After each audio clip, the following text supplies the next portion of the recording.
উপস্থিত হাজারো ছাত্র জনতা, আপনাদের সামনে কয়েক ধাপ পরে আবারও দাঁড়িয়েছি, কিন্তু আজকের দাবিটি আবারও ভিন্ন। সে 8 মাস 9 মাস পরে আমরা আজকে এখানে দাঁড়াতে হচ্ছে আওয়ামী লীগ নিষিদ্ধের প্রশ্নে। এটা মনে হচ্ছে আমার কাছে এটা এই জাতির সাথে তামাশা ছাড়া আর কিছুই নয়। আমাদের এই শহীদ আহত ভাই বোনদের সাথে তামাশা করা হচ্ছে যে আওয়ামী লীগকে এই দেশের ছাত্র জনতা ঐক্যবদ্ধভাবে 5ই আগস্ট দাঁড়িয়ে দিয়েছে, তাদের নিষিদ্ধের জন্য আবার রাজপথে দাঁড়াতে হবে। যে আওয়ামী লীগকে তাড়ানোর জন্য শহীদ আবু সাঈদ ওয়াসিম মুক্তার মতো হাজার জন জীবন দিয়েছে, কেন সেই আওয়ামী লীগ নিষিদ্ধের জন্য রাজপথে দাঁড়াতে হবে। আওয়ামী লীগের ইতিহাস কি আমাদের অজানা? আওয়ামী লীগের ইতিহাস কি দেশের মানুষের অজানা? সেই ৭১ পরবর্তী সময় থেকে শেখ মুজিব গণহত্যা চালিয়েছিল। শেখ মুজিব এদেশের মানুষের জন্য নিয়ে এসেছিল অভিশাপ। অর্থনীতিকে ধ্বংস করে দিয়ে এদেশের খাদ্য সম্পদ বিদেশে পাচার করে এদেশের দুর্ভিক্ষে এনে দিয়েছিল। দুর্ভিক্ষে এদেশের লক্ষ লক্ষ মানুষ নিহত হয়েছিল। দুর্ভিক্ষে মানুষ না খেয়ে শহীদ হয়েছিল। দুর্ভিক্ষের পরবর্তী সময়ে এদেশের চিপাহী বিক্ষিপাহী জনতা শেখ মুজিবকে উৎখাত করেছিল।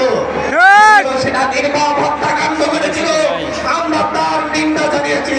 কিন্তু পরবর্তীতে শেখ হাসিনা ৯৬-তে এসে তার পাপের অপকর্মের জন্য ক্ষমা চেয়ে মাথায় হিজাব পরে পট্টি পরে এদেশের মানুষের কাছে ভোট চেয়েছিল। এদেশের মানুষ সরল মনে শেখ হাসিনাকে আরেকবার বিশ্বাস করেছিল। কিন্তু শেখ হাসিনা ৯৬-তে ক্ষমতায় এসে ভারতের দাবিদারি শুরু করেছিল। ক্ষমতায় এসে তখন আল্লামা আজিজুল হক সহ আইন ওলামাদের বিরুদ্ধে অবস্থান নিয়েছিল, দেশপ্রেমীদের বিরুদ্ধে অবস্থান নিয়েছিল। পরবর্তীতে এদেশের মানুষ তাকে জবাব দিয়েছিল ২০০১ সালের নির্বাচনে, তখন বুঝতে পেরেছিল আর আওয়ামী লীগ কিংবা ভারতের সেই দাবিদার গোষ্ঠীর ক্ষমতায় আসা সম্ভব না। তখন ৭-৮ সেজনের ফখরুদ্দিন মঈনুদ্দিনের সহযোগিতা নিয়ে ভারতের ইন্দোরে একটি কারচুপির নির্বাচনের মধ্য দিয়ে সে আরেকবার ক্ষমতায় আসে। তারপরে ইতিহাস অজানা। এদেশের আলেম ওলামাকে রাজনৈতিক কারণে হত্যা করেছিল, ফাঁসি দিয়েছিল। ২০১৩ সালের ৫ই মে হত্যাকাণ্ড ঘটিয়েছিল। ২০১৩ সালের ২৮শে ফেব্রুয়ারি শুধুমাত্র একজন আলেমের মুক্তির লড়াই মানুষকে নির্বিচারে হত্যা করে দিল।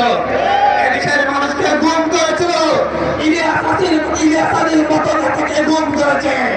এদেশের মানুষকে গুম করে হত্যা করে নির্যাতন করে ১৪, ১৮, ২৪-এর নির্বাচন করেছে। তার পরবর্তীতে এই মধ্য সময়ে এদেশের হাজারো ছাত্র জনতা নিহত হয়েছে শেখ হাসিনার অত্যাচারে।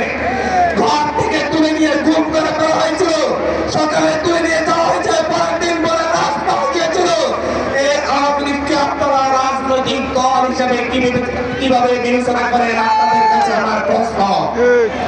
একটি রাজনৈতিক দল হওয়ার মতো আওয়ামী লীগের কোন বৈশিষ্ট্য কি আছে?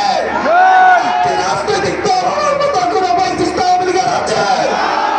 সেই সন্ত্রাসী সংগঠনকে অবশ্যই অবশ্যই নিষিদ্ধ করতে হবে। সেই সন্ত্রাসী সংগঠনকে অবশ্যই নিষিদ্ধ করতে হবে। মাননীয় প্রধান উপদেষ্টা, আপনি বলছেন আওয়ামী লীগ তার কার্যক্রম পরিচালনা করবে কিনা সেই সিদ্ধান্তটাকে আওয়ামী লীগ নিবে। আপনাকে সাবধান করে বলতে চাই, আওয়ামী লীগ বাংলাদেশের রাজনীতি করবে কিনা সেই সিদ্ধান্ত আপনি ওরা কোন রাজনৈতিক দল নিবে না। সেই সিদ্ধান্ত নেবে শহীদ পরিবার, সেই সিদ্ধান্ত নেবে অর্থ পরিবার। আপনাকে আহ্বান করছি, প্রতি শহীদ পরিবারের কাছে যান, একে একে প্রতিটি শহীদ পরিবারকে জিজ্ঞাসা করুন তারা আওয়ামী লীগকে চায় কিনা। যদি শহীদ পরিবার চায় আওয়ামী লীগ থাকবে না, চাইলে আওয়ামী লীগকে নিষিদ্ধ করতে হবে। আপনাদের কাছে যান, তাদেরকে জিজ্ঞাসা করেন আওয়ামী লীগ নিষিদ্ধ হবে কিনা। তাদের উত্তর দিবে আওয়ামী লীগকে নিষিদ্ধ করতে হবে, করতে হবে, করতেই হবে। আওয়ামী লীগ নিষিদ্ধের ক্ষেত্রে কোনো আপোষ নয়, আওয়ামী লীগ নিষিদ্ধের ক্ষেত্রে কোনো আপোষ নয়। আমরা আজকে এনসিপির পক্ষ থেকে এই সমাবেশের মধ্য দিয়ে আমরা আমাদের অবস্থান স্পষ্ট করেছি।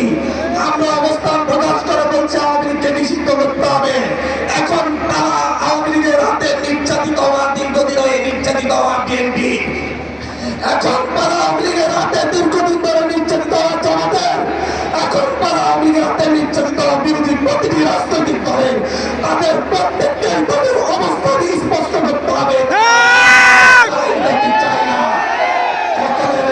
ঐক্যবদ্ধ প্রচেষ্টায় এই সরকারকে আওয়ামী লীগকে নিশ্চিত করতে হবে। ইনকিলাব জিন্দাবাদ। ধন্যবাদ।